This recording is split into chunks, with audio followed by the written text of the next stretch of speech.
Вот так выглядят у нас колоночки в идеальном состоянии. Ничего не порватое.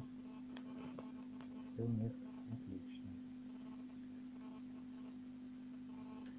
Это правая. Здесь вот еще левая есть. Здесь, как видите, у нас состояние плачевное. Правая и левая практически порваны.